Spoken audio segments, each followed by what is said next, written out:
ассалому алайкум дӯстон, хуш омадед ба шабакаи мо. Дар навори имрӯза барои шумо тозатарин ва муҳимтарин хабарҳоро аз ҷаҳони ММО омода кардем ва боварӣ дорем ки навор ба шумо писанд меояд. Барои ҳамин наворро то охир тамошо кунед. Мо бошад оғоз мекунем.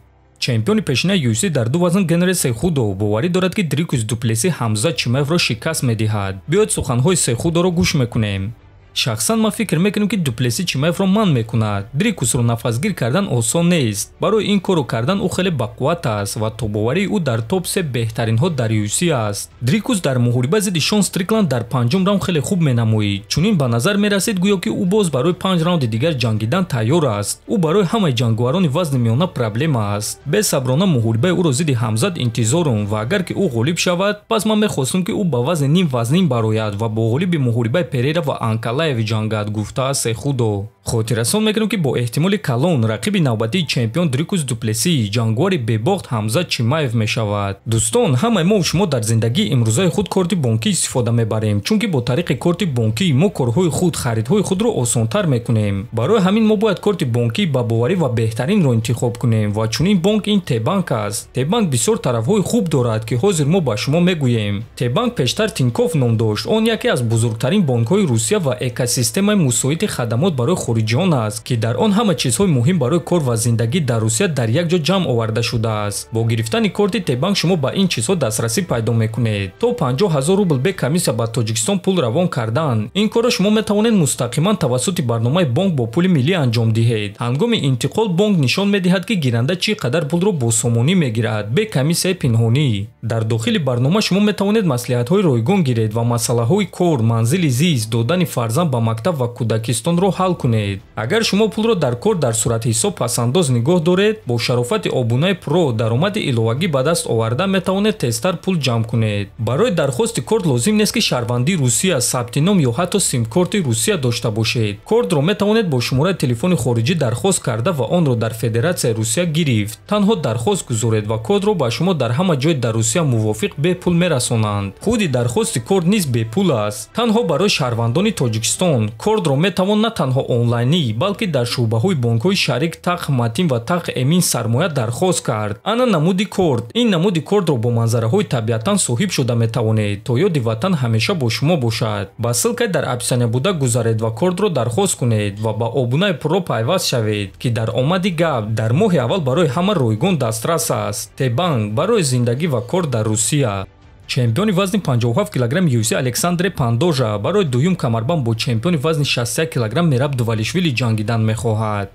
ма бо Мераб ҷангидан ва дуюм камарбандро гирифтан мехоҳам. хеле хуб мешавад агар ки ба ман чунин имкониятро диҳанд. ин идеяро дигарон гуфтанд ва ба ман писанд омад. ма шанс дорам ки дар ду вазн чемпион шавам. барои ман Мераб аз чон омели дида рақиби осонтар аст. омели бисёр суханҳои нохуб гуфта буд, лекин бо Мераб бошад ба стили ӯ ма тайёрам. мо ҳардуямон гуштингирем. агар ки ӯ маро ба замин афтонад, ман чӣ кор карданамро медонам. ма аллакай аз UFC талаб кардам ки ба ман муҳориба дар турнири UFC 314 диҳанд, гуфтааст Пантожа.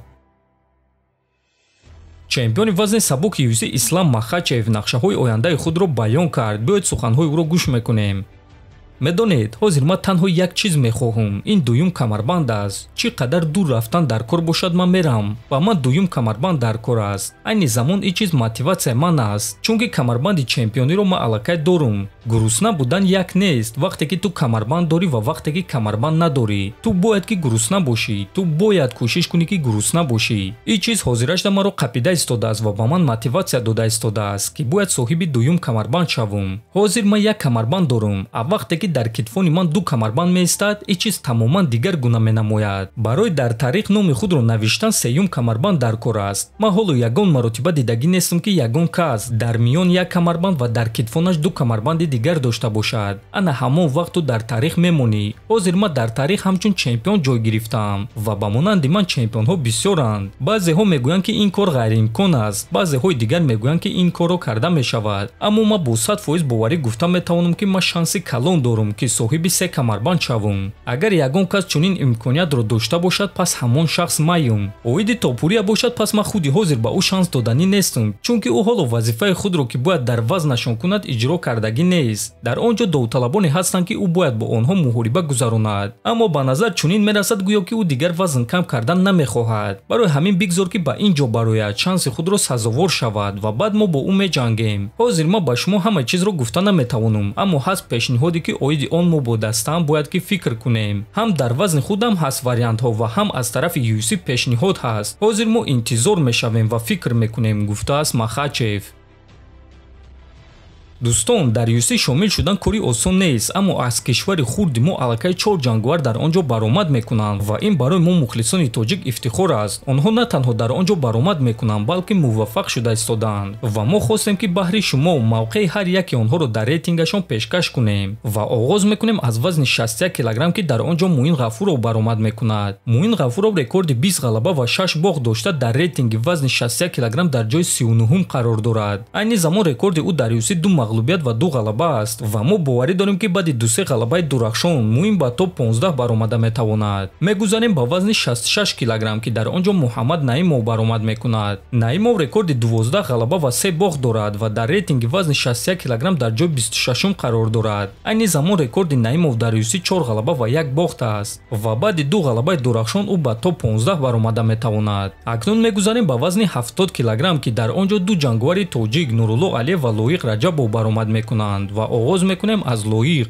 Рекорди Лоиқ Раҷабов 18 ғалаба ва 6 боғ аст. Дар рейтинги вазни сабук Лоиқ дар ҷои 58 қарор дорад. Айни замон рекорди Лоиқ дар UFC 2 ғалаба ва 2 боғ аст. Ва дӯстон, вазни сабук аз ҳама вазни серҷангувартарин ва серконкурентӣ аст. Барои ҳамин дар топ 15 шомил шудан ба Лоиқ 4-5 ғалабаи пайдарҳам дар кор мешавад. Акнун мегузарем ба Нурулло Алиев ки ӯ рекорди бебоғ 10-0 дорад ва дар рейтинги вазни сабук ӯ дар ҷои 46 қарор дорад. Айни замон рекорди Нурулло дар UFC 2 ғалаба аст ва аз сабаби ҷангувари бебоғ будан барои ба топ 15 шомил шудан ба Нурулло 3 ё 4 ғалабаи дигар дар кор аст. Ва дӯстон, чӣ гуна ки мебинем, ин 4 ҷангувари тоҷик на танҳо дар UFC баромад мекунанд ва балки ба боло ба сӯи топ 15 рейтинг ва ба сӯи орзуҳои худ рафта истодаанд. Мо бошад онҳоро дастгирӣ карда ба онҳо танҳо муваффақият орзумандем. Дар ҳамин ҷо дӯстон, навори мо ба анҷом мерасад. Фикру ақидаҳотонро нависед, ҳатман дар YouTube канали мо обуна шавед. То боздид, хонободу сарбаланд бошед.